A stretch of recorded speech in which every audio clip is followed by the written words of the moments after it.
are the same headphones I always wear. Okay, that's No, weird. these are different headphones. Okay, because Same ones I always wear. yeah, that's weird. It, anyway, I like Riverside, but yeah, it's a little complicated. But yeah. I was Anyway. having problems with my microphone. It had nothing to do with my headphones or anything like that. It was my microphone. That was the problem. But anyways, welcome to the MCU's Bleeding Edge, folks. It is, of course, Friday, February 13th. Amazingly, it's almost Daredevil time already. Believe it or not. Andre showed me the trailer the other day, so that was always that was positive. Yep. I didn't think it was all that great, but that's for another conversation. So this is the MCU's Bleeding Edge YouTube channel and podcast. We are live to do our first ever Apple Plus movie review, The Lost Bus, starring Matthew McConaughey and America Ferrera. And I really don't recognize really any of the other actors or actresses in the film besides them. Honestly, I did not. I recognized a couple of faces, but I would not know their names. So I'm Jeff S., aka TrueKnowledge. I'm the loyal co-host of the MCU's Bleeding Edge. On the guest panel tonight, this week, Andre's the pop culture guy, my co-host, Cyberneticshark, getting himself ready for his own Apple Plus movie selection, The Gorge, next Friday. But yeah, we got The Lost Bus tonight, fellas.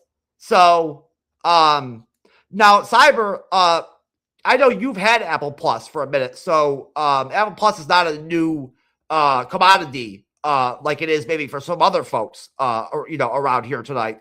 But for Andres and I, Apple Plus is like a whole new deal. As a streaming platform. So, I'll tailor your question a little bit differently than Andres.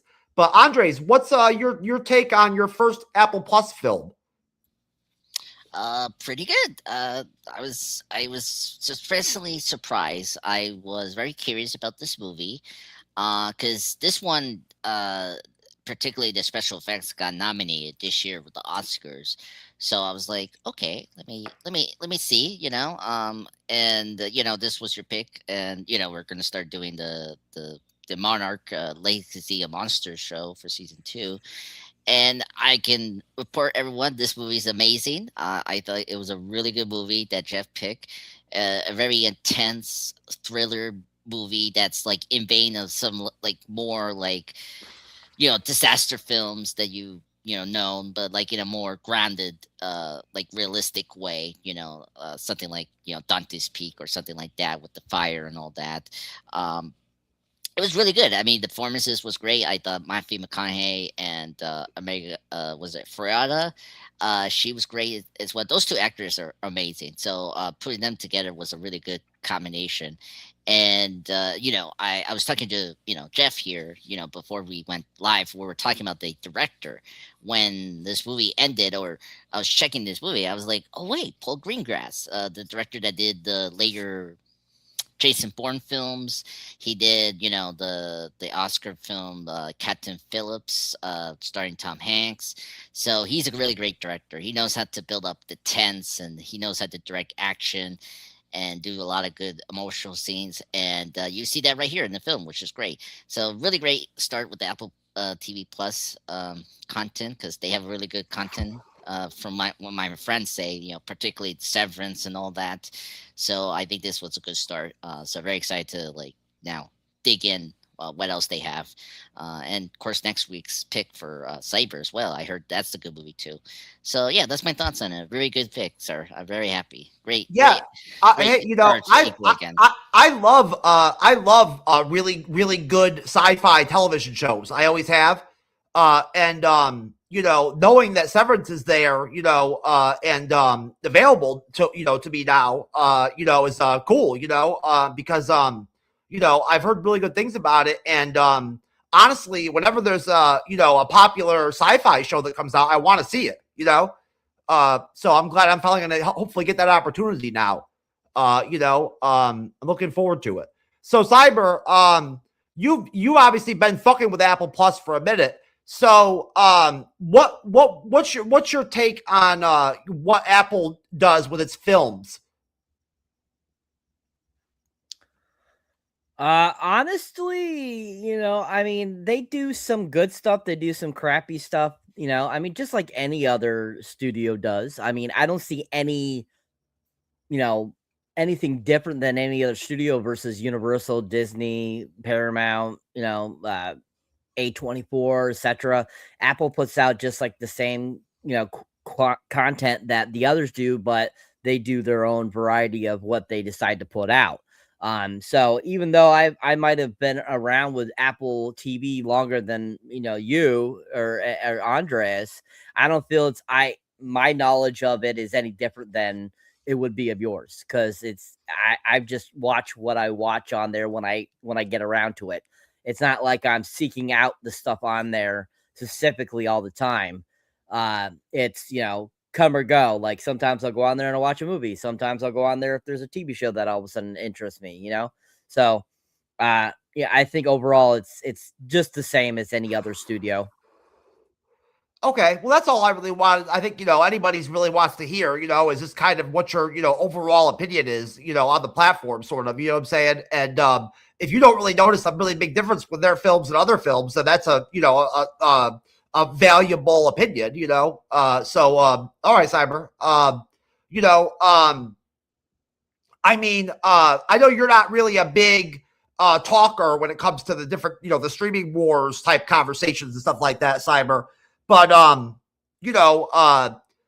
suppose, I sort of just imagined or expected that sort of the Apple, Apple films would at least have like, sort of maybe their own feel, kind of, I guess. Maybe I was wrong. I don't know.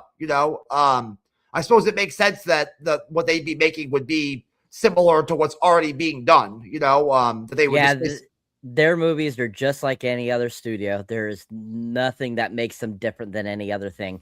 Maybe their TV shows might be a little different, but overall movies, they're exactly like any other film studio. Yeah. I think the big difference is they don't do those like especially Netflix, the gimmick stuff, like splitting their seasons up to two parts, or like famously with the new season of Stranger Things, they're like tell the writers to do this, like, I don't know, like social media, like like catchy thing, like that's, I never heard that with Apple T Plus. They've been very traditional, like streaming service. They're not like quantity, they're more like quality. Like, they don't pump up us like a lot of stuff like other streaming stuff, what I heard. But yeah, Well, I agree I with mean, you. they've got a lot of content, original content on their platform, because that's all they have. So Yeah. they have to Well, make content. yeah, actually, that's I think that's the difference between Apple Plus over the other ones, is that they don't have the big library like some No, of they the don't. No. they that's their own thing, and it's a good thing. Like, I'm happy we're seeing original stuff, because that's the problem with these other streaming services. Like, it's like, give me something original. But yeah, that's the difference between them. Is they don't have like the IP, like Warner Brothers or Disney. It's like it's all original, and they do like like they do get like licensed stuff in their platforms, like similar to Netflix, but not as like many as like some of the other ones. So Well, what's the deal with that? With that Brad Pitt Formula One movie or whatever that came out last year that was popular. yeah, Was that an Apple Television produced film? Like, yeah, well, no, I no, know, I know that was actually in cinemas, but was that an Apple Television movie? no, It it's not. was. Yeah, it was, but it was exclusively in theaters before it went to streaming. It did very well last year, shockingly, and it actually got nominated for Best Picture. So yeah, it's doing very good for Apple Plus. Cyber 2025 was a very sparse year for film, wasn't it? Kind of. There really was not a lot going on in the cinema in 2025. It was not a super active year. No, there was a lot. I think it was very selective, I think is Yeah, what it was. It would just, there wasn't like mainstream success like they're used to. And that's because it's their own fucking fault. They've turned people into being zombies and sitting in their fucking chairs at home watching fucking films. So that's their own damn problem. But they just, unfortunately, with how cinema has been the last 3 years, they just have not put out as great as content as they have since 2020. since 2020 because of the whole, pandemic, it fucked everything over. So, last year there was a lot of movies that came out. There was lots of movies that came out, just not, I don't think, as many good films as they could have put out as they did previously. I mean, I saw a lot of great films last year. But there weren't a lot of blockbusters, is my point, right? There weren't a lot of like big box office, type films really that came out in 2025. No, I mean, there was probably maybe a handful. I think there was maybe 5 films last year that were considered big box office. Sinners. Sinners was considered one. Zootopia 2 was considered a box office success. Avatar. And then, of course, F1 was considered a box office success. But I mean, compared to 15, 20 years ago when they had blockbuster after blockbuster after blockbuster. Yeah, we haven't had a year like that in years because, like I said, because of, the stupid COVID shit. So, that fucked it. You tell me, Cyber. I watched Sinners, and again, I'm not going to pretend that I totally grasp like the role of the people in the Academy and all that. But just offhand, before we get into this review here with the Lost Bus or whatever, I didn't see Sinners as like a 14 Oscar nominated kind of film when I watched it. Did you? No. I don't think that deserved any Oscars whatsoever. It was absolutely I thought it was entertaining. It was what it was. I mean, it had some good moments. It had some good actors in it.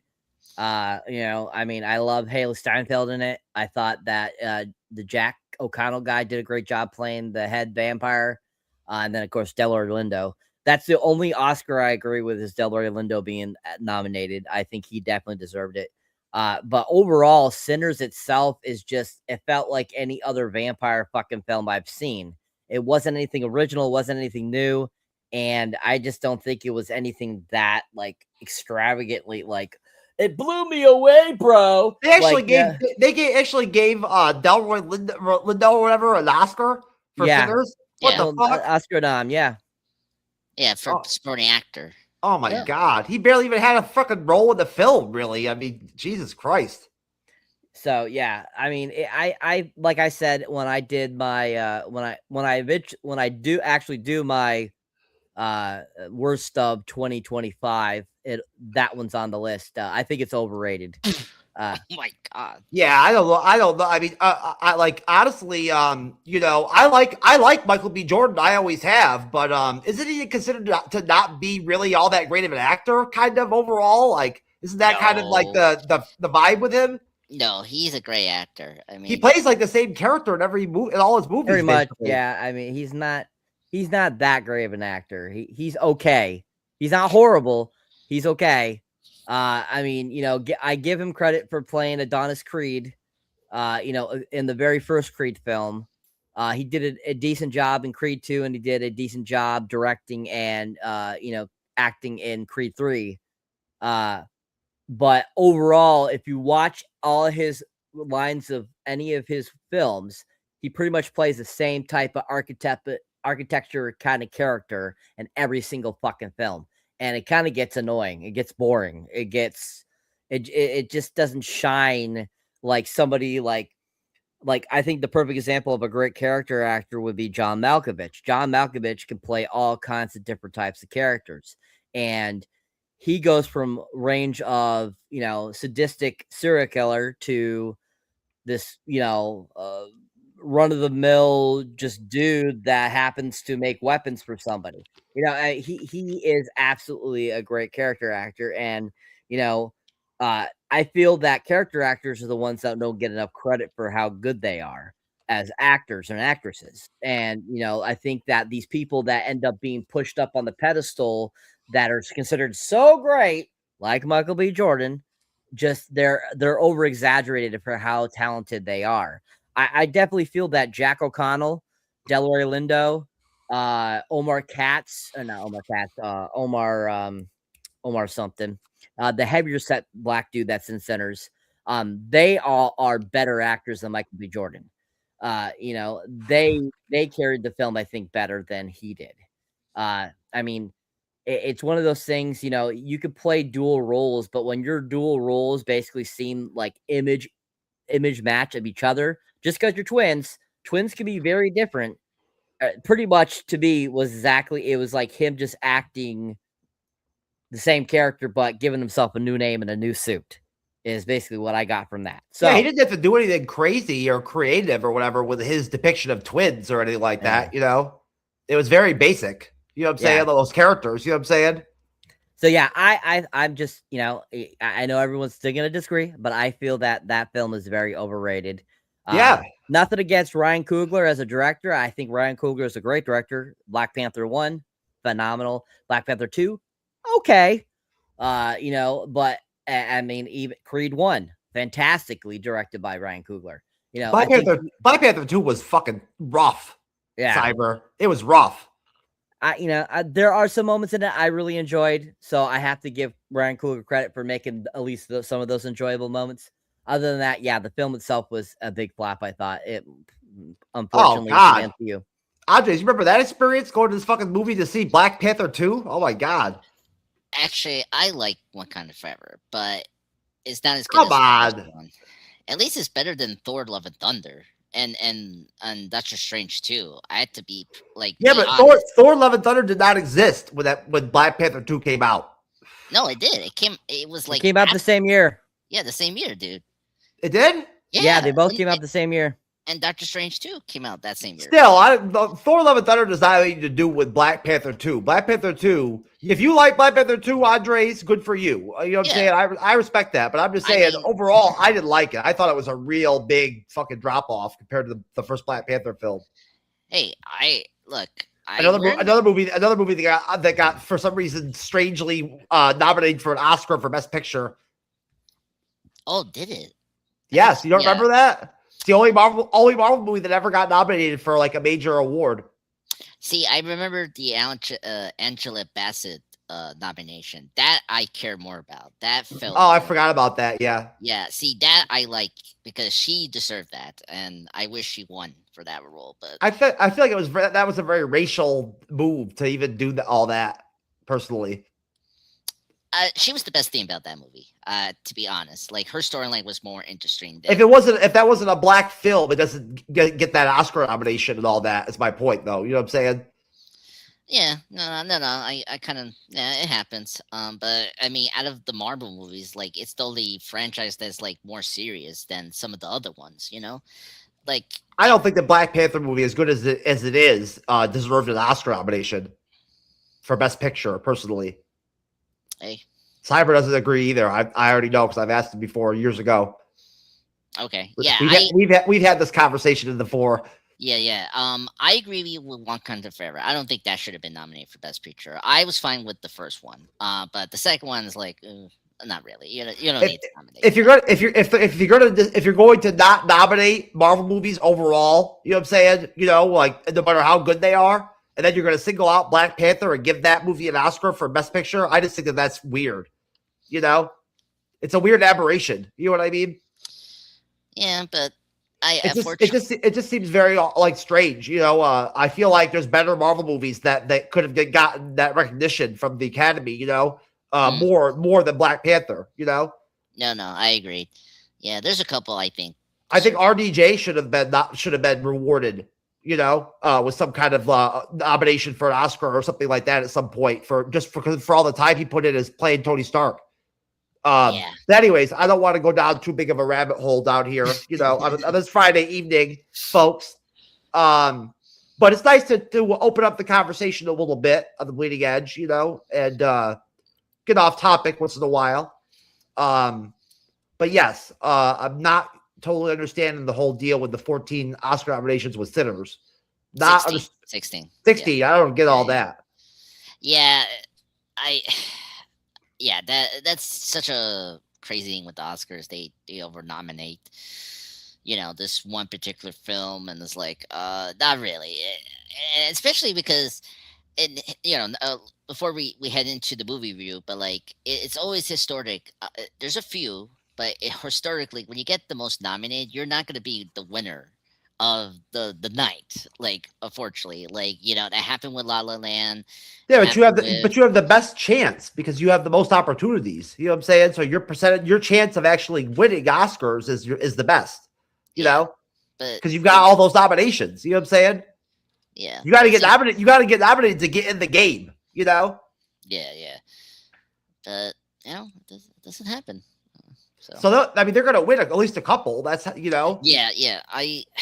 I need to look back what they're gonna win. It's like I Even I know enough about the Oscars to know that based on the history of the Oscars, if you get nominated to that degree, you're going to win some of them. yeah, I have a feeling it's gonna probably win. For me, my personal opinion, it will definitely win again. Like score, costume design. What else?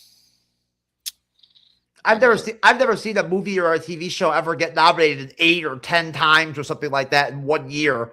And not win at least once or twice. Yeah, but yeah. Then what else? Casting maybe. I don't know, but yeah, I had to look over this, but yeah. Anyways, we already know that some of Apple TV's films, already have been, not like Andre said, have been nominated for Oscars and stuff like that. So obviously they're doing okay. Yeah, and sorry, Apple TV Plus, the first streaming service to win Best Picture, for Coda. That's another big thing. They're the first one to win like Best Picture. So yeah, they're doing fine. So just Oh, okay. yeah, Well, I didn't know about that, Andres. I guess that's good information. yeah. Just you think Netflix will get that win, but no, it's actually Apple TV Plus. No, I would not honestly expect that with Netflix, to tell you the truth. But that's just me. I would just automatically expect that. Yeah. There's a lot of other streaming platforms, that make movies. So anyways, all right, let's dig into The Lost Bus with Matthew McConaughey. So on November 8th, 2018, because I guess this was a real life event, this movie, high winds and dry conditions lead a Pacific gas and electric transmission line failure to spark the 2018 Camp Fire. Firefighters are unable to contain the blaze from spreading into a massive wildfire, and computer issues interfere with Fire Chief Ray Martinez's order to evacuate the area. Kevin McKay, a school bus driver in Paradise, California, struggles to care for his disabled mother, Sherry, and estranged teenage son, Sean. On the morning of the fire, he is chastised by his boss, Transportation Director Ruby Bishop, for several delays in returning his bus to the depot for maintenance. Instead, after a tense call with Sean's mother, Linda, Kevin turns back to bring Sean medication, leaving him the only driver near enough to pick up 22 children stranded at Ponderosa, what a great name, Ponderosa Elementary School in the Paradise Evacuation Zone. There you go. Cyber, have you ever ate at Ponderosa, sir? Ever eaten what? Ponderosa. Is that No. not a thing where you've lived? Okay. In upstate New York, Ponderosa is a restaurant. Yeah, no, I don't recall any Ponderosas in California. Ponderosa is a buffet style restaurant. Well, I mean, there's buffets, yeah, but they're not called Ponderosas. Oh, it's very possible that I'm just a dumbass and Ponderosa is like an upstate New York chain or something like that. I don't fucking know. I think so. I'll just be a little offbeat, sir. I just figured I would throw it at you, whether you had actually, visited a Ponderosa before. You never know. No. I went to a JJ North's hometown buffet, but yeah, never a Ponderosa. Yeah, believe me, the Ponderosa experience was nothing special, sir. It was like, your basic, macaroni and cheese, chicken wings, like fucking, salad bar type of a buffet. You know what I mean? Nothing all that impressive. But but anyway, Cyber, what are your thoughts on that nice big chunk of the movie I just laid out for you there? Have at it. All right, so I actually just got done with this shortly before we got on. So this is fresh in my mind. So the beginning of the film is quite interesting. We get kind of the pre things going on, showing that there's definitely something that's going to be going on with the electric lines. and that something's gonna happen with them. The winds are really high, they're blowing and stuff like that, and she's okay. And I would say, that is a kind of a nice start. We get introduced to, of course, Matthew McConaughey's character, and him driving the bus and all that kind of stuff, showing him do his daily duties. We see him kind of interact with his son, who is actually played by his real life son in that sequence. That was his real son. Their whole conversation was hilarious. It was very it seemed so real, you fucking retard type of deal stuff, and and him yelling at him and shit like that was just like how I feel a father would talk to their kid and shit like that, back in that time, anyways. Which is funny to think that 2018 was almost 10 years ago now. We're on 8 years since 2018. So this happened almost a decade ago, this incident. And I think, that's done well. It gives a highlight, gives more drama to the actual occurrences and stuff like that.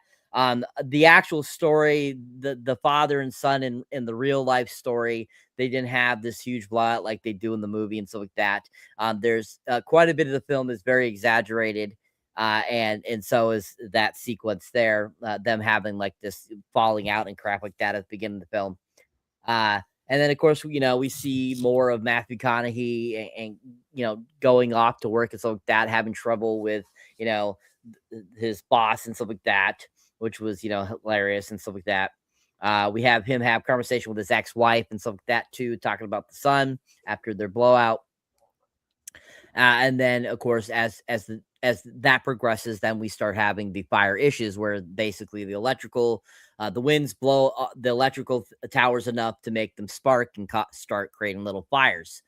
And, we have that happen, and that starts the fires, and we start seeing those start off and stuff like that, basically start off as small little fires, and then all of a sudden turns into a giant wildfire that starts going across acres and acres of, land. So leading up to your end point, I think that it's a very interesting start to the film. It gives you an insight into a few of the characters that are kind of the main central characters of the film, and gives you a good idea of how massive this fire ends up becoming, and kind of what the people were doing and the firefighters, stuff like that were having to deal with the fires when they started, and kind of who the people that were at fault for causing the fires to happen too, as well, which I think they do very well too, giving PG&E credit for their disastrous equipment causing this fire to start.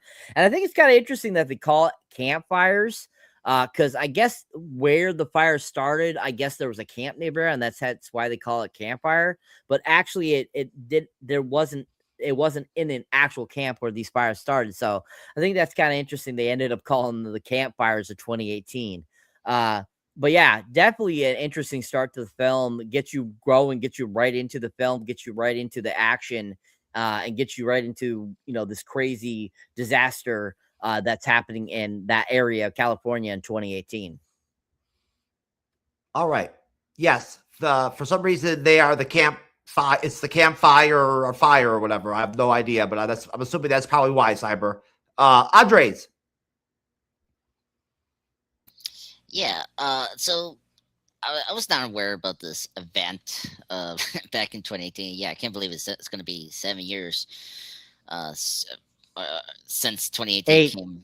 Eight. Oh wow. Ugh, 8. Sorry. Yeah. 8 years. Yeah. I never 2026, sir. Yeah. Oh yeah. 2026. Oh my god. Yeah. So not familiar with this true story. But I think the beginning part of the story of Launch Bus does a really good job of familiar with the main characters we're going to follow in the story. Matthew McConaughey's character, and Ferrara's character, and then of course the what do you call it, the fire chief that's trying to trying to contain the fire around the area that is golfing. And it's really fascinating, and you're seeing you're trying to put me and you guys into this world that is real, and like this has happened. And I think this beginning part really shows you that, and especially Matthew McConaughey's character, like already you feel like sympathy with him. Like he's this like average Joe, who's trying to like live, like trying to end meets, stuff like that, and trying to repair his relation with his son. Yeah, I didn't know this was his son, kind of his real son, but he definitely looks like him. With the hair is so curly, and the eyes is like, wow, he looks like his father, which is crazy. um yeah, this beginning part is so well executed. I mean, one thing that Paul Greengrass does such a good job is like just move the plot, like starting right away, and like understand what's the situation, what's the like the big event that's gonna put our characters in danger, and in the next half hour, and it just does it that way, which is really cool. And everything about it is so well done. So I really like this opening, and it got me really hooked, especially him trying to like bring his dog into the vet, if I remember correctly, or his son. He had to remind me, because I too, just like Cyber, finished up the movie before we came in, and I missed a little bit of the beginning part. Like he brought a dog or something like that into the vet because he was sick, or it was the son that Nah, was sick. he brought the dog in sick. You're right. Okay, yeah, a good way to like be sympathetic to your main character and all that. But yeah, I think the opening was really good. It just got you into like the plot right away, and like you understood what's gonna happen in the next couple of hours. And yeah, I kind of agree. Like I don't know why they call it campfire, but I guess a lot of this, like if you pay attention to like hurricanes and all that, every like storm watchers or like those like news people always put a name for this particular like storm, or this fire for some reason. And it's like, why you do that? Like I don't want like I don't want to remember this event or something like that. But I don't know, it's that traditional thing that these like, I don't know what you call these, geologists or whatever you would call it. They to name this like particular thing that's like a rare thing for these people to to deal with. Because we rarely do fire. Like I don't know those people dealt with fire that that scale. Yeah, I hear you. It's definitely different territory for us for a movie review, without question. We haven't done a natural disaster, fire, fucking type of movie in a while. So No. No. it's a nice little change, I guess, right? Okay, gentlemen, as the students board the bus, Kevin convinces teacher Mary Ludwig to accompany them, essentially, hoping to get home to Sherry and Sean, neither of whom can drive to evacuate. Traffic and radio issues leave Kevin unable to reach Ruby at the depot, and Chief Martinez tells PG&E to cut the town's fucking power off. Discovering that evacuees are still in danger from active power lines the company has failed to turn off. As Cyber sort of alluded when he mentioned sort of this, I guess, incident. Arguing with Mary over the best route, Kevin takes a detour and is left without radio contact after Ruby is forced to evacuate. Trapped in gridlock, Kevin has Mary take the wheel while he assists with directing traffic, allowing the bus and a fire truck through. But they arrive to find their collection point deserted. So I'll stop there. I'll go back to you, Andres. What are your thoughts on the film according to that section I just read off to you, essentially? Yeah. No, this is where the movie starts to kick in. You see Kevin trying to get to his family, his disabled mother. By the way, the mother, Kevin's mother, is also played by the real life McConaughey's mother. So that was kind of cool. Oh yeah, no yeah, shit. yeah.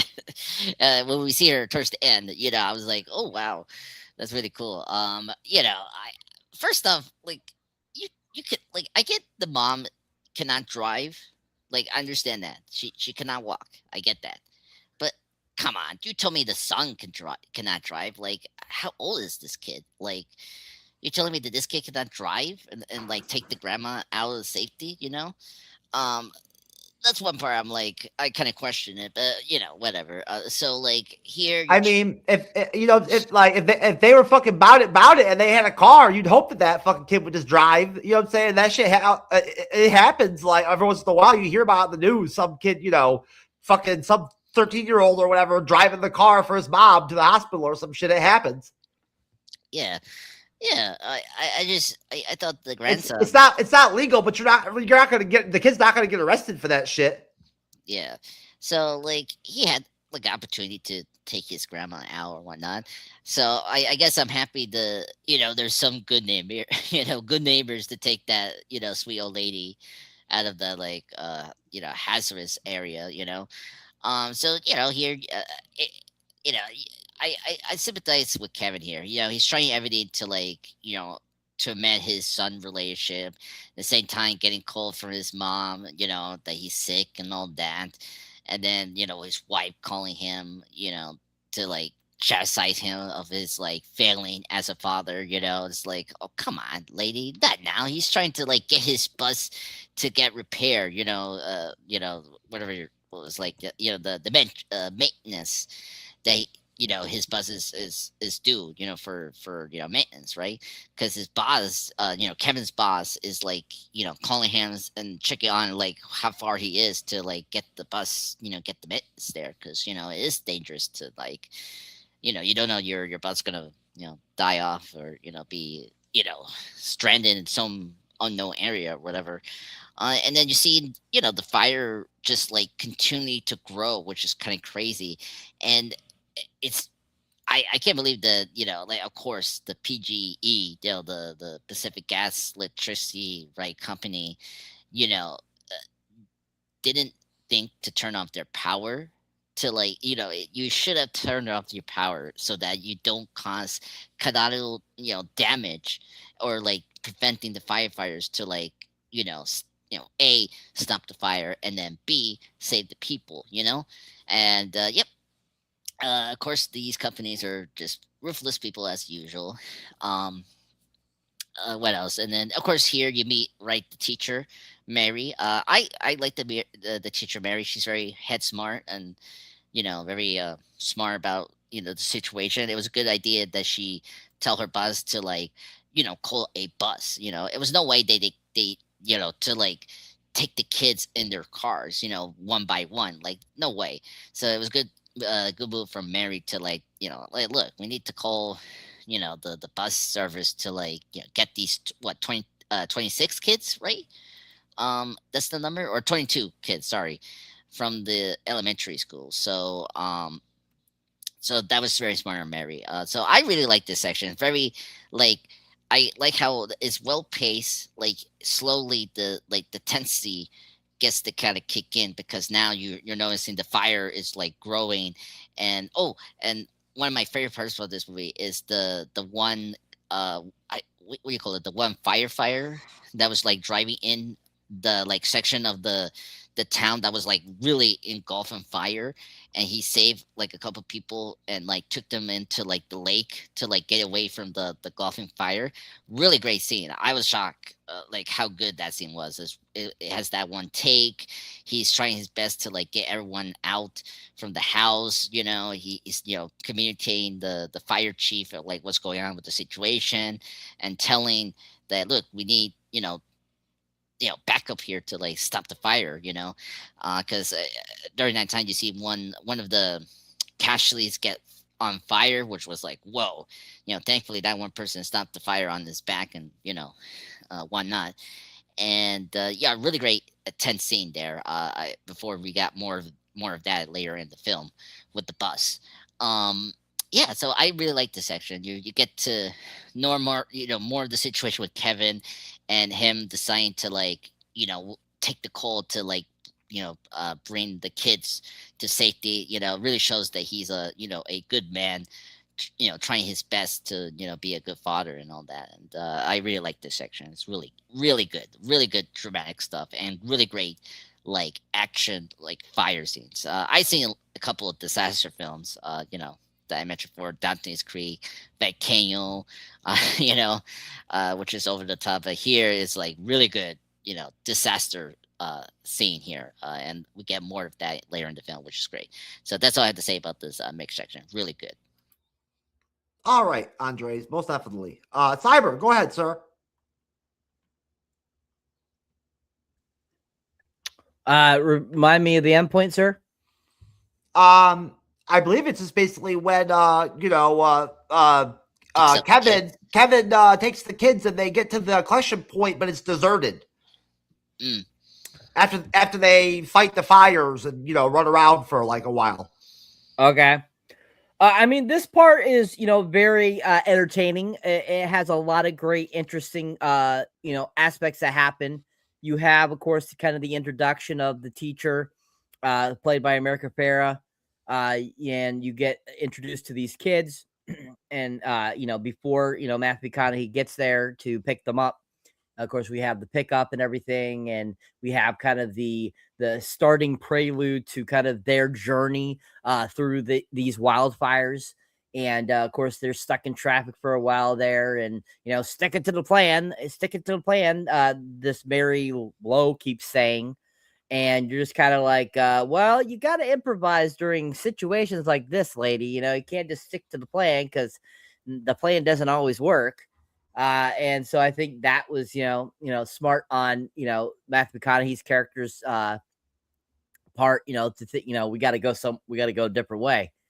And you got that good kind of portion there. You get some interesting, like, fire battling and stuff like that to get through things and stuff like that. And you get like interesting kind of like conversation inside the bus between, Mary and, Matthew McConaughey's character.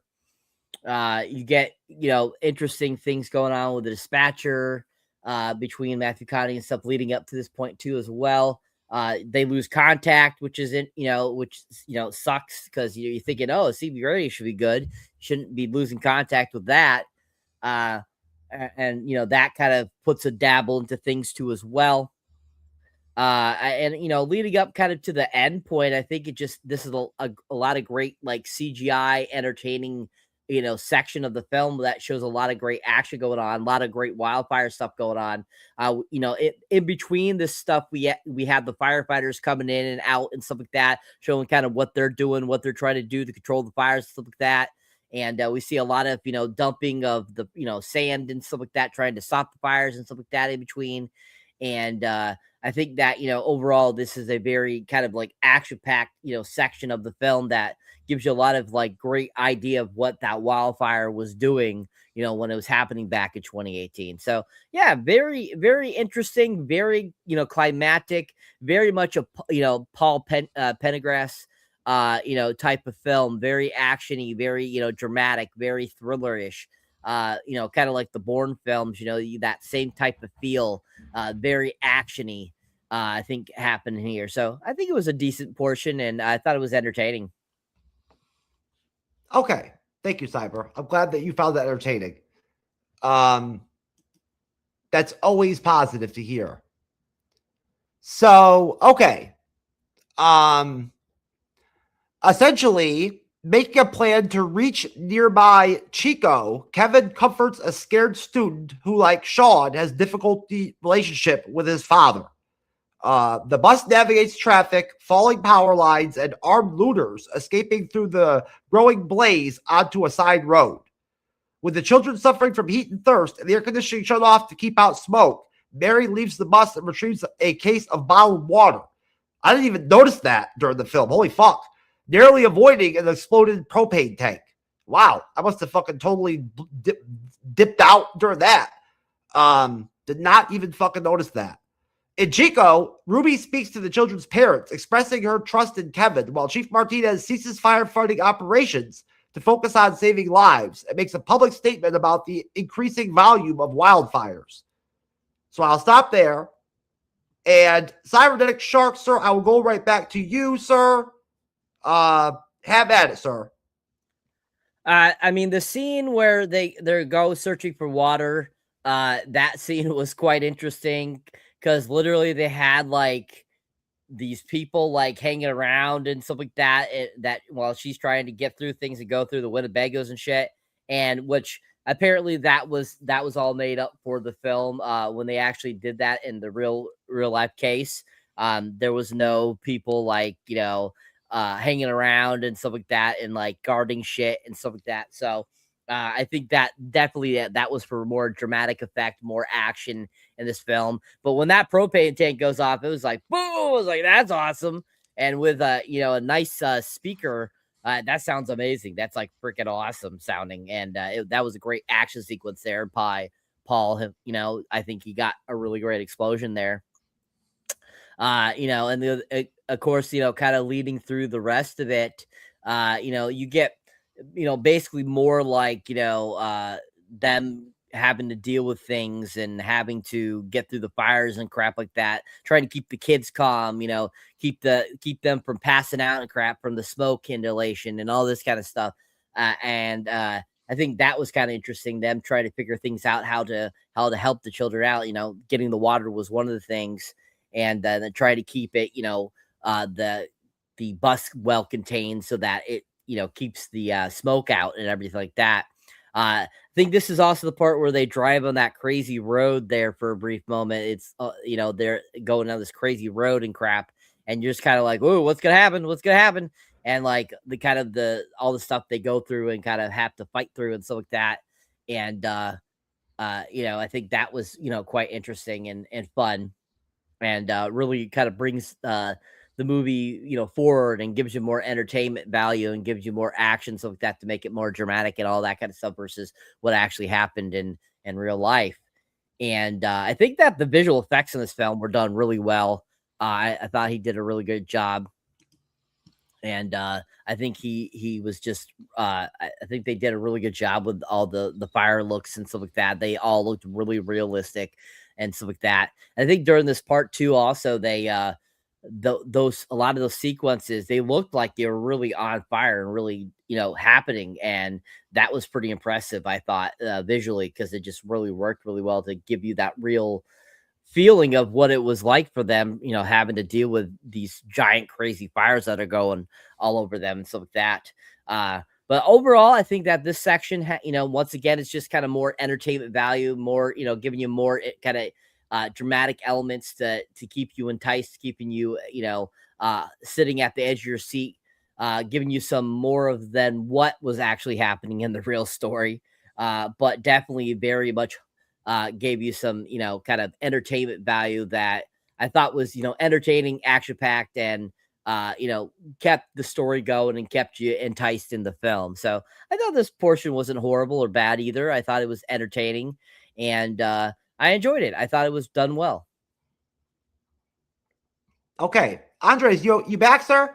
Yes, I am. All right. Go ahead, Return. sir. Also, well, you need to tell me where we're at and then the end point, sir.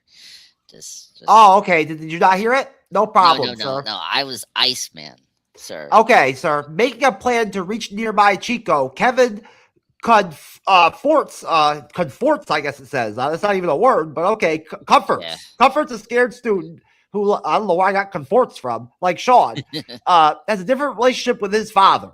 The bus navigates traffic, falling power lines, and armed looters escaping through the growing blaze onto a side road. With the children suffering from heat and thirst and the AC shut off to keep out smoke, Mary leaves the bus and retrieves a case of bottled water, narrowly avoiding an exploding propane tank. In Chico, Ruby speaks to the children's parents, expressing her trust in Kevin, while Chief Martinez ceases firefighting operations to focus on saving lives.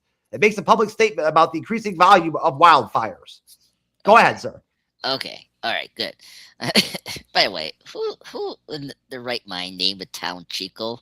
That's very like you gonna be the laughingstock of your town. Anyway, yeah, I really like this section. I think as I was saying before, it's not like a deep story kind of development. It's more of like a tense thriller section. Just seeing Matthew McConaughey's character Kevin, navigating the bus into safety territory area so that he can get the kids out.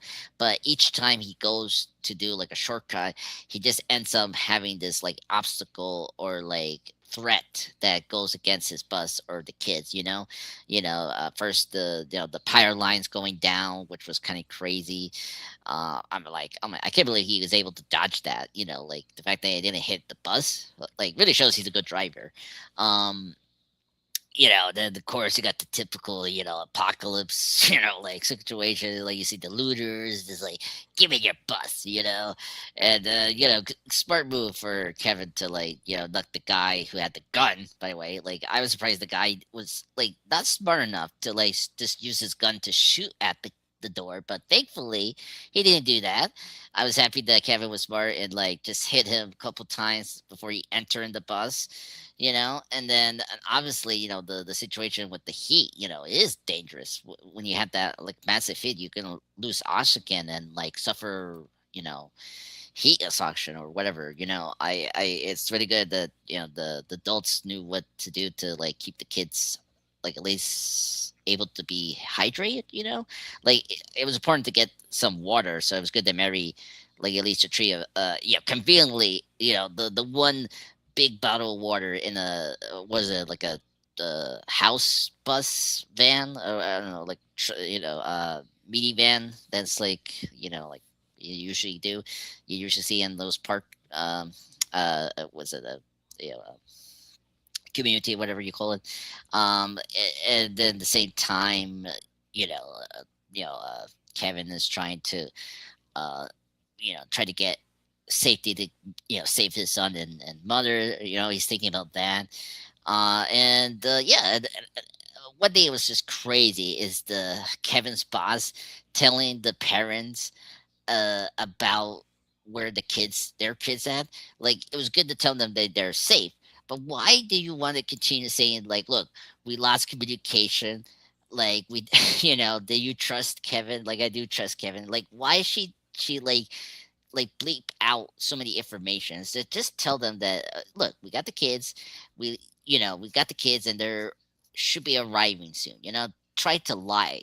Don't tell the truth about like you lost communication. You're gonna make the parents more worried about the situation of their babies, and that they're gonna probably die in the fire, maybe. So that was the one part of the buzz was so annoying. It's like, come on, just keep it simple. Just say, look, we got the kids out of the elementary school, and they hopefully will be arriving soon. Just lie. That's all you need to do. And then, man, the poor like fire chief, he was trying his best, trying to contain the fire, but like, what was it? His like white hand woman, what like knock some sense on him to like, look, this situation is just escalated. We need to like, scale back and pull back because it's getting difficult for them to contain it. So it made sense for him to like, what was it like? Cease the firefighting operations to focus on saving lives. So that made a lot of sense. And it was a little awkward when he had to do the public statement. And I did like he throws some shade at the electric company, explaining the increased volume of wildfire. So at least I like that how that ended. So great sequence, really great, like intense, like action. If you're into those disaster sequence, like it's really good here, and the special effects here, I gotta say, really seamless for like an Apple movie. Like it looks really good. I mean, like I cannot tell like it's CGI or not. Like it's like the fire looks so real, and like the smoke, like every time we see the like aerial shot of like the planes trying to take, like putting the water down to the like the fire sections, and like whatever that red dust they were pulling down from the planes, I don't know what was that, like maybe trying to like pull up take out the fire or something like that, mixed with the water, I don't know.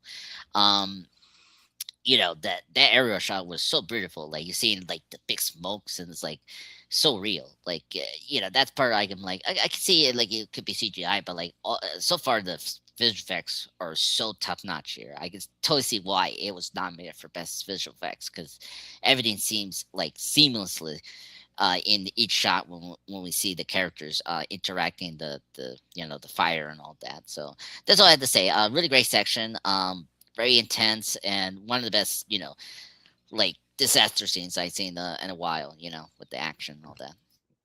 Yeah, I think the fire looks pretty realistic too. That was my take. Very very realistic looking fire. Yeah. Realistic It fire. looked pretty real. Even even in the scenes where it looked like it was being generated, it looked real. Yeah. You can't can't expect perfection. Anyways, so all right, so here's the ending of the film here, guys. Nice and short here. For the I believe it was 2 hours and 13-minute long film. Yeah, it was so long. I was like, how many hours is this? It was like 2 hours. I was like, what? It's not that long overall. Yeah, it's not that long. It went fast. I will say it went fast. It was good. Yeah, it's Matthew McConaughey, baby. Come on. The bus continues in minimal visibility on treacherous roads, and evacuees fleeing in the opposite direction warn that the terrain ahead is also burning. Finding nowhere to drive or escape on foot, Kevin advises Mary to keep the children on the bus and wait for a change in conditions, as they are forced to breathe through makeshift filters and tape the vents shut. Mary and Kevin discuss their regrets in life, with Mary wishing she spent more time outside in paradise, and Kevin regretting his fraught relationship with his son. As the raging fire closes in, the bus fails to start, forcing Kevin to make typical movie repairs that are always made in these situations and drive directly through the flames to safety. Of course, the bus started when he smashed it with his hand or whatever. What a shock. Arriving at the evacuation point in Chico, the children are reunited with their families. Kevin is the fucking hero, who applaud Kevin and Mary for their bravery. Ruby and Kevin make amends, and Kevin finds Sherry, who tells him that Sean is with his mother. She's like, it's the best thing for him, Kevin. And Kevin's like, I guess. As Kevin picks through the wreckage of his destroyed home. Oh my God, it's fucking depressing, man. This movie will get you emotionally, maybe, if you're not ready. Linda arrives with Sean, who embraces his father. Oh my God. An epilogue reveals that the campfire became the deadliest wildfire in California history. PG&E pled guilty to involuntary manslaughter and paid $13.5 billion in compensation to wildfire victims. Kevin became a teacher in Chico, while Mary continues to teach in Paradise and takes regular trips overseas. Oh my God, isn't that wonderful, guys? I'm telling you. I don't know what I would have done if not for that extra little bit of information there at the end about, what the fuck happens or whatever, the actual real life fucking lives or whatever of these fucking characters for the movie, wonderful to hear about all that. I'm sure you guys feel blessed. So, all right. Cyber, sir, what are your thoughts on the end of the film? So the end of the film, I think, is just as action-packed as the rest of the film. I mean, that final, driving through all that ash and all the fire and stuff like that to get out to the safe area is pretty intense. Their conversation in the bus as they're, working through the makeshift filters and shit like that was kind of interesting and definitely, for dramatic effects, most definitely. And to give you that kind of as you were saying, that tearjerker moments. I think that was, it was okay. It wasn't my favorite portion, but definitely was interesting and definitely, gave, more feeling to the film. But once they get through that, that stretch there and get out into the clear, you're like, woo, they did it. They made it. Woohoo. And you're all rooting for them, stuff like that. They get to the, the extraction point. You see all the worried parents, stuff like that, which is done well. And, they're all, the kids get off the bus and, Matthew McConaughey's like, if you got these kids to safety, type of deal. And then of course, he goes on his way and we see him make amends with his son and crap like that. And then of course, pretty much as the movie ends, we get kind of that information of, the damage that the fires caused and how many people died and what happened with PG&E with the whole electrical thing that caused the fires. And you end up finding out in that, Kevin actually became a teacher and that's what he does now. And Mary's still teaching and has been, going abroad and all that kind of stuff. And I think, the ending is pretty basic, pretty, to the end of a real story, thing. Probably more accurate than most of the film itself. Getting right off the bat, getting right to the end and telling us, oh, this is basically how it ended. They survived, et cetera, et cetera.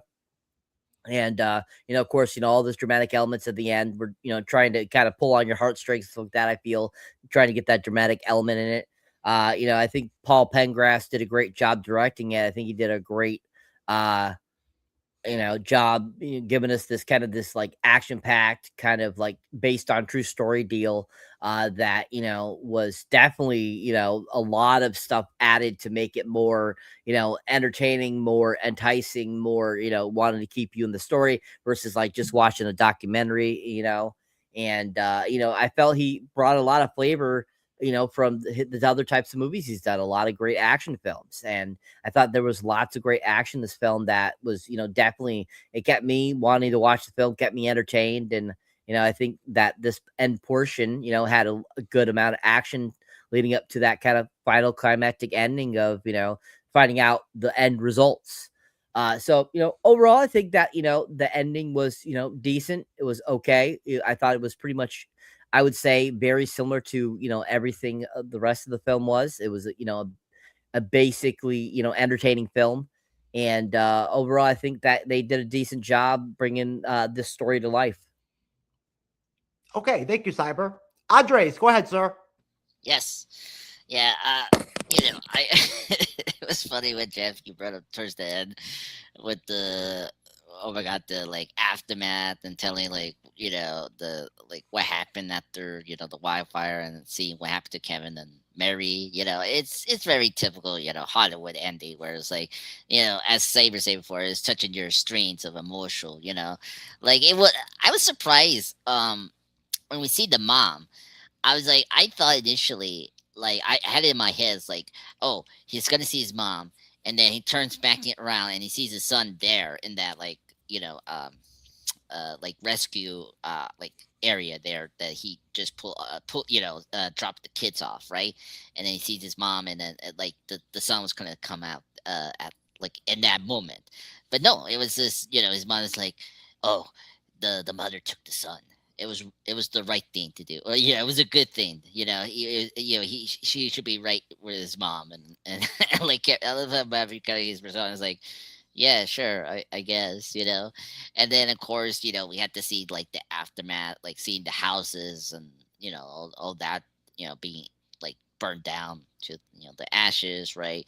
And of course, I was like, oh, of course, this is where we're gonna see the sun, and you see the car pulling, down where Kevin was just like at his like burnt house and picking up his photo of his son. It's very typical.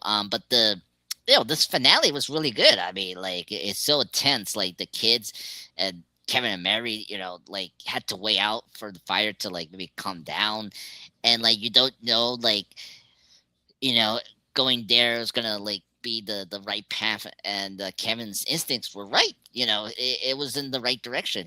They were out of the fire from that direction, so he was thinking really smartly. So I was so happy about that. And yeah, I was gonna ask you, like, it just doesn't he hit his bus and like it just magically just turned back on, right? I swear to God, that's not how it works, And that was another Hollywood thing. It's like he just like touching the what the generator, right? And like very trying to like start the He was bus. just like smacking random parts of the engine or whatever. Yeah, yeah. I was like how do you know it's gonna work like that? That's not how it worked. My dad, know how to start a car, with the proper tools and all that. This was like so goofy and Hollywood, typical like just like, oh, you don't know they want to make it out, and then like last minute, like it starts perfectly because of just as you were saying for Jeff, like smashing things to the engine to make it work, and it's like, oh, okay, hallelujah, it works. I'm like, okay, Yeah, it there, worked. yeah, it worked. So another typical Hollywood, like I see that so many times. Like I like it's such a trope. Like when it's like a horror movie or like I don't know, like another like a lot of disaster films does this. It's like the when the car doesn't start, like Back to the Future has this too. Like these vehicles like some bizarre reason doesn't start, and then when they do something like they like hit their head or like like hit the damn machine, is like, oh, it's back to life, it's back to work. I'm like, damn, really, that's all you had Yeah. to do? It doesn't. It really doesn't work that way with cars. Yeah, exactly. And bus, I'm like, I don't know, like how'd that work for a bus, um but yeah, so I was happy he got out of there, and the kids I mean, what was he trying to? What was he doing? Trying to beat the fire back or whatever? When the fire was like fucking consuming the fucking like whole road or whatever. He's like trying to beat it back with his coat. Yeah, I That was fucking crazy. yeah, that was crazy. I could understand that, because if the fire was close to the bus, because if they were, because I mean, I don't know, like it's kind of weird because they were already in the area where the fire was on, right? And the air was already like heated up, like because if it was close to the bus could have been more hotter, and like the kids could have been more danger if like the air was going to be more toxic, or the buses, you cannot touch the bus. I just don't know how effective you really are, like trying to beat out fires with your shirt or whatever, like when it gets to that point, that level, Yeah, because right, like the fire is already too powerful to like take down. They like you should have like a one or two like fire extinguisher, right? Because like Mary had it, but then it was done. No, sir. Buses don't have 3 fire extinguishers or whatever. They have one. Really? I mean, it should have, right? Like if you have the situation. Um, but yeah, that was another thing. I thank you for bringing that up, because I was like, why you want to take out the fire with your jacket or whatever, and I was like that was way too risky to do that. So yeah, that was another one that was kind of weird. But no, when he's out of the fire, right? I was happy the kids were renewed with their families. That was very touching. I didn't expect to see Mary's kid. She was going to renew her kid at there. That was really touching. I did cry a little bit of that. I thought that scene really got me. I thought that was really great to see, like Mary being saved and me up her song was really emotional. I like that. But yeah, so I like this movie. It was really enjoyable. I thought the finale was great. It has that like Hollywood tropey, like you know, stuff that you usually see in movies, and it's kind of goofy, but it doesn't hurt the movie. It's still great, and I will highly recommend the film for everyone to see. So it definitely has some very stereotypical Hollywood stuff going on. Yeah, without question. So anyways, I'm just checking out the private chat really quick. Holy shit, my glasses are not that effective right now. I'm telling you right now. I'm trying to look through my glasses, and that's not working. Yeah.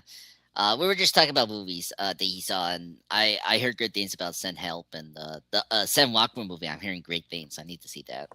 Sam Rockwell, huh? Yeah, he's great. I mean, he's doing good. I love him. He's a great actor.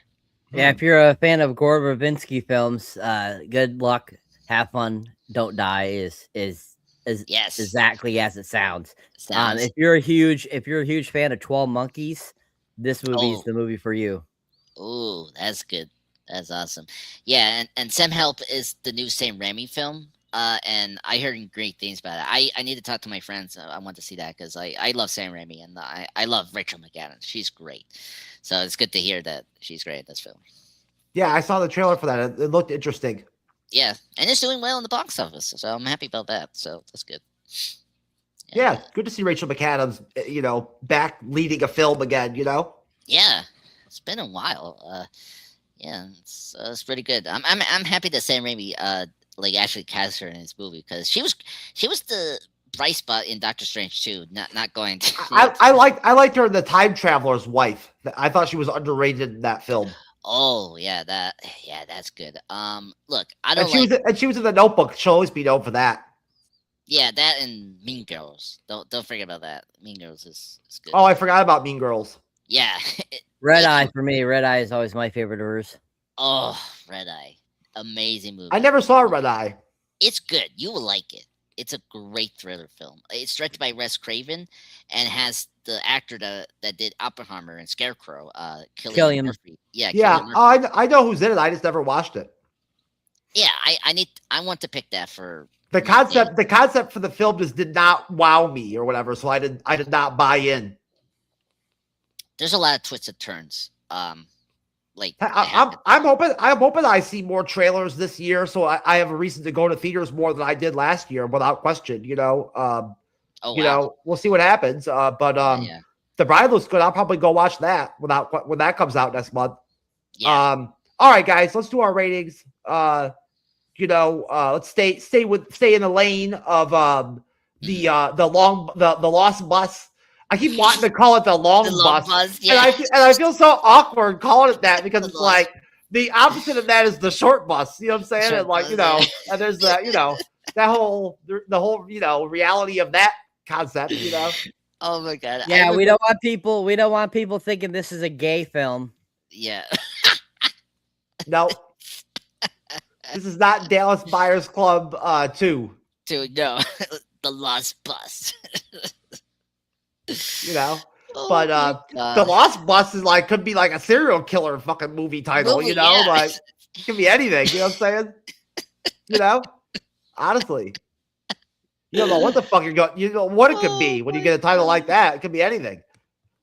You certainly don't think it's going to be a firefighting fucking movie with a bus. Like that's not for whatever reason you don't think that, but that's what you get. Yeah. So all right, let's rate it after that. After that wonderful depiction, I like the movie too. I don't want to try to beat it up or anything like that by trying to make fun of it a little bit, but there's nothing wrong with a little poking fun here and there in the film. It's still very entertaining. Good to see Matthew McConaughey out there still making, consistently good films, good for him. So I'll give the movie a solid 8 myself, and Cyber, sir, what is your rating for The Lost Bus? I'll give it an 8 as well. Oh, not 10. Oh man, that was all right, Cyber. It's always good to have the same rating, Same rating. We're like brothers. All right. Nothing wrong with that. Andres. We're like blood brothers on ratings. Go ahead, Andres. Yeah. Okay. I did like this movie. I will be the one that goes high. I'll give it a 9 out of 10. I thought it was a good film, well directed. It was well paced. It wasn't slow, which is good. Paul Greengrass, right?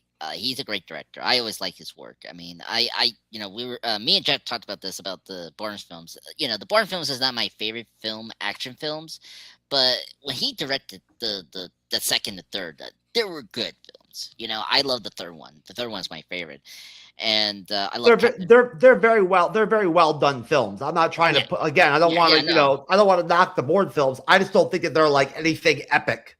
Yeah, exactly. Yeah, no, I'm with you with that. Captain Phillips, the another great film we should review one day. We should. I never watched it. That would give me a reason to watch it. Yeah, it's really good. I think you will like it. It's similar to this movie, but I think kind of better. I have to say because that is a little more serious. I also never saw that movie where Tom Hanks plays a captain of a Navy ship. In World War II or whatever. I didn't see that either. Oh, Greyhound. Yeah. I saw scenes of it. It looked really epic. It's okay. It's not bad. It's worth a watch. It's on Apple TV. Honestly, Cyber, I know it's boring, but I absolutely think that naval warfare, like from during World War II and shit like that, is totally fucking awesome to hear about and read about and listen on YouTube about. Some of the battles that they had in World War II, the naval battles, were epic. Oh yeah. Yeah. no, it's really good. Those big naval ships are so powerful, you know. Watching them shoot those big guns that they have and shit like that is awesome. Yeah, Yeah, I mean, yeah. I think war in general is an interesting subject to read about and watch about. I only say that it was okay because I feel I've seen better Navy films is all. Navy films. I just felt that like U-571 I think is a better film.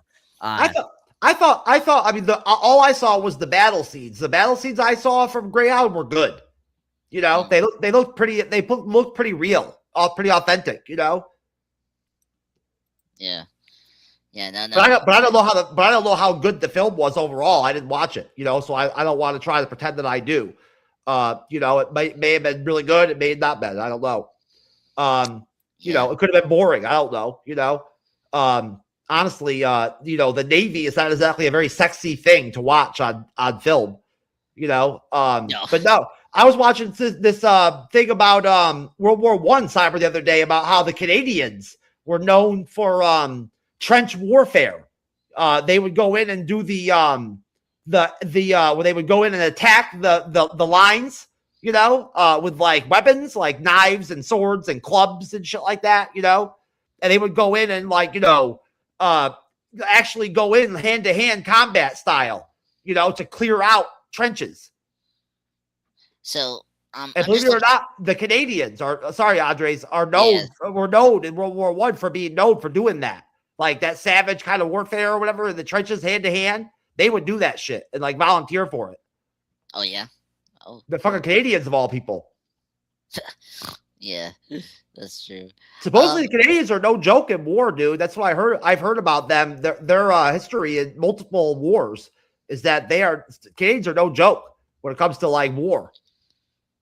Well, yeah, I'm not shocked about that. I am. They're kind of pussies over there in Canada, man, as a country.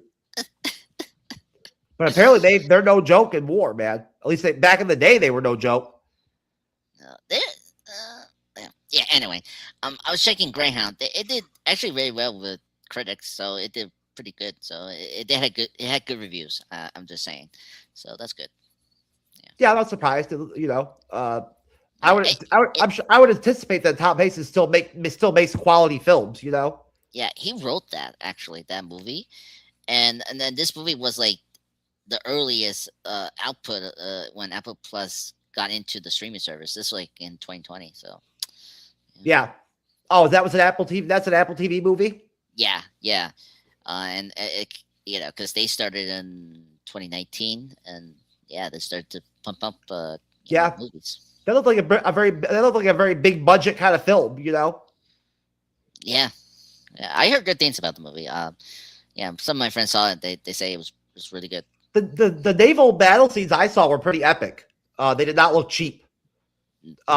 Anyway, so Cyber, by any chance, did you ever watch Silo at all? Since you've had Apple Plus all this time? No, I've heard good things about it. Honestly, nope.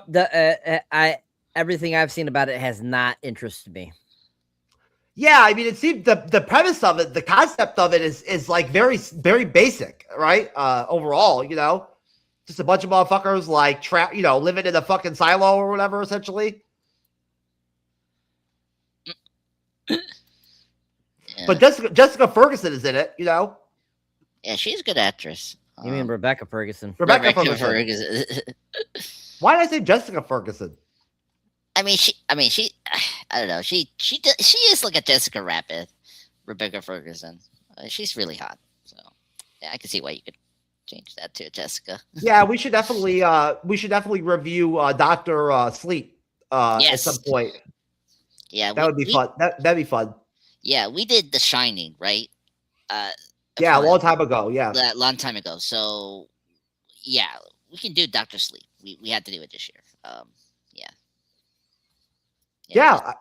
I mean, I it's interesting seeing like, you know, the Apple TV is making all these sort of different, you know, types of films, you know, like it seems like they're very balanced, you know, what they make, you know, honestly, Amazon Prime, like their Prime Video films that they make that I've watched, were not very good. Yeah. In my experience, honestly. Which one? I'm sorry. Amazon Prime Video, their movies that they produce. Mm. I've only watched a couple, but I did not think they were all that great. Yeah, it's like what Cyber say. They have one or two good films, but then it's just that they have like a bunch of crap. It's like that's the problem. It's like it's very inconsistent. I'm not super high on their TV either, honestly. Prime. Yeah. I'm still trying to get into The Boys, even watch it. Honestly, I'm stuck in season 1 trying to get into it. Oh yeah. It's really not that exciting of a show. But it is interesting. Yeah. I'm just trying to get into it. I'm sure I eventually will. But I never watched Gen Z or whatever. That looks interesting. But Fallout's just okay in season 2, at least, and Rings of Power is kind of fucking terrible at times, God. Yeah, thank goodness I judged that. I like Fallout. That's my favorite of the Prime stuff. And yeah, The Boys is like I like adult superhero stuff, but like I'm just getting tired of the evil Superman trope. I'm just like very done with that. Just nothing personal. It's just I'm tired of that. It just became so done now. It's like they just burn it to the ground. Like after I don't know, like when that became a trend. And it just I don't know. It doesn't appeal to me to watch a show where you see like an evil Superman. Like I know Homelander is not Superman, but like he's like he is like a rip off Superman. And he's evil and all that. Yeah, we've seen R-rated Marvel TV shows before on Netflix. It's not like a new concept. The Boys is like that's been covered. They take it a little bit farther on Prime. They do on The Boys. They have like nudity and stuff like that. Like they take it to that level. The Boys, if you do end up watching it and getting further and further along, you'll see just where the show's creators' mind is at with our reality. Okay, that's interesting, Okay. Cyber. Yeah. Like I said, I'm not giving up on it completely. I just started off with it, and fell off after like the first 3 episodes and never got back to it. Let's just say he's a hater of somebody. Oh yeah, that's good to hear. It's a well cast show. I love Elizabeth Shue in it. She's great. Elizabeth Shue? What? Yeah, she's in The Boys. The first season?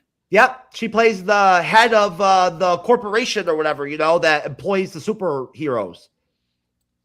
I don't remember her being the head, but okay. Yeah, that's her role. Yeah. She runs that corporation or whatever, overall. That's her role.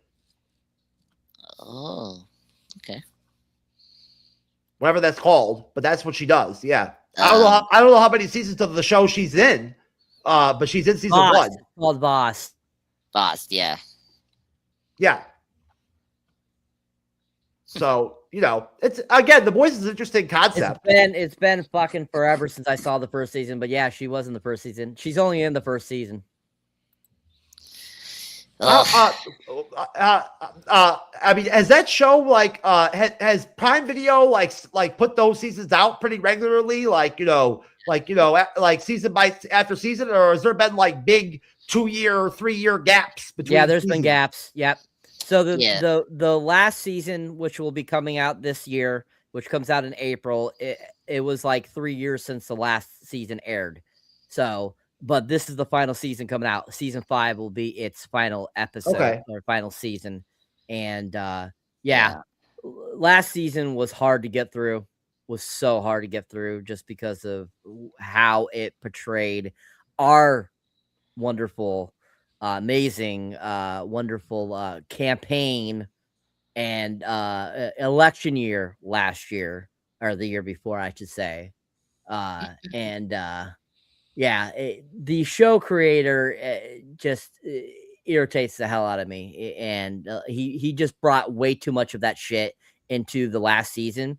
And it's like, okay, you can have your opinion, but keep it out of the show. I don't need it all in the show. You could have kept the show how it was and it was fine. But you decided to do that with the whole last show. So I hope in season 5 is not like that too, but you never know. That's how I used to talk about HBO back in the day. Honestly, I used to have that same beef with HBO sometimes with their messaging sometimes in some of their TV shows. But back in the day, because they've always had that really hardcore liberal bent with their content. You know what I mean? They always have, which I'm okay with because I don't mind the nudity and the male frontal nudity and the sex scenes and all that kind of HBO stuff is okay. I'm cool with that. And the violence and all that, But when they push the message, like the politics, what I'm saying, and their shit, I don't like that. I'm not a fan of that. That is never fun territory when they go into that direction. But Monarch, the trailer for Monarch looked outstanding. I saw it over on Andres' channel on our live stream the other day, Cyber, and the trailer for Monarch is great. Yeah, it's really good. Or at least one of the trailers. I don't know if there's 2 out. There's 3 trailers. Oh, yeah, okay, yeah. So, we saw the teaser trailer. Like it was last year. Matt and Tim saw the first trailer, and then you saw the new trailer. The new trailer, yeah.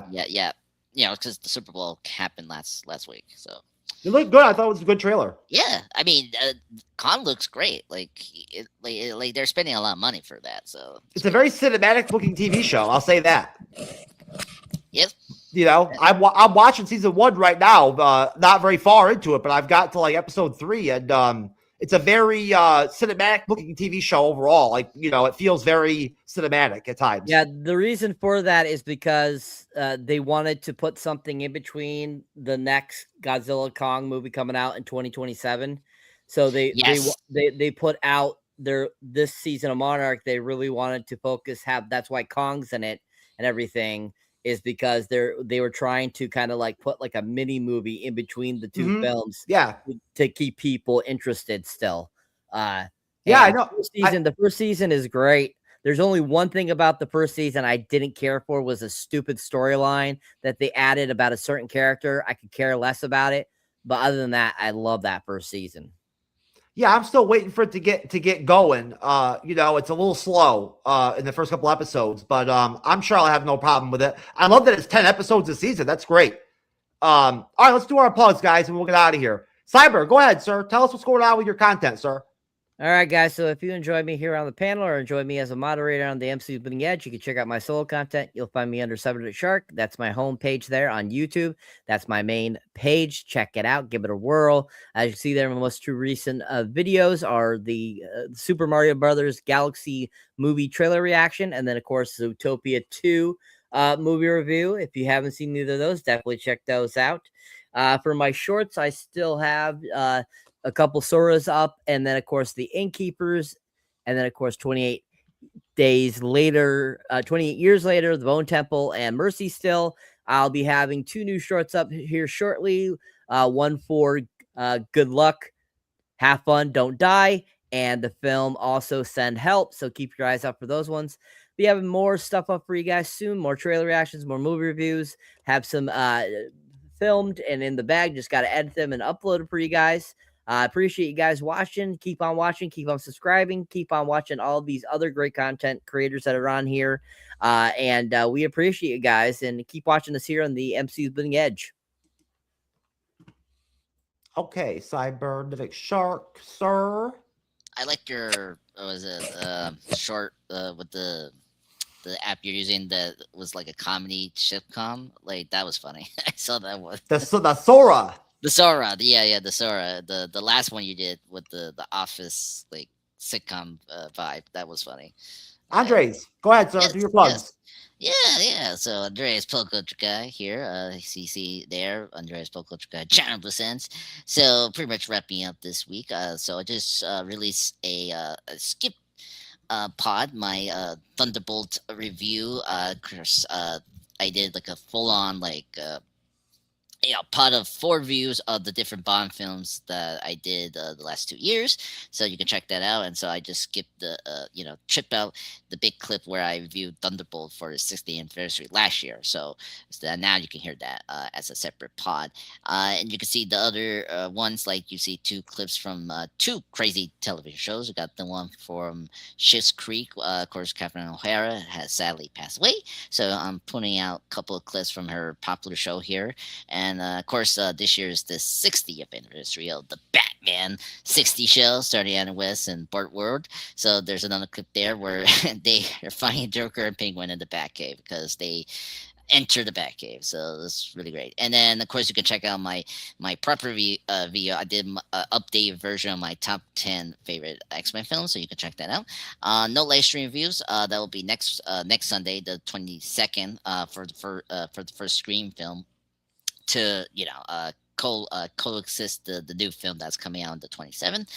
Shorts, I recently released my first wrapping up my Deadpool trilogy review. You have there the Deadpool Wolverine, Deadpool 2, and the first film reviews there in shorts.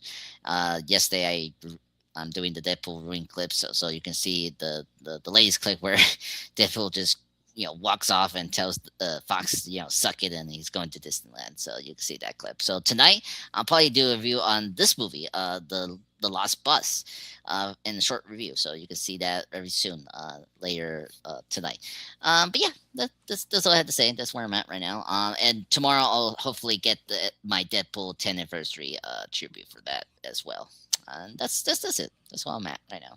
All right, Andres, the pop culture guy. Thank you, sir. All right, gentlemen. All right, folks. Thank you for checking out our review. You okay, Andres? No. I'm just reacting to the. Sorry, I was just becoming a kid again. Okay, sir. Okay. Anyways, folks. Okay,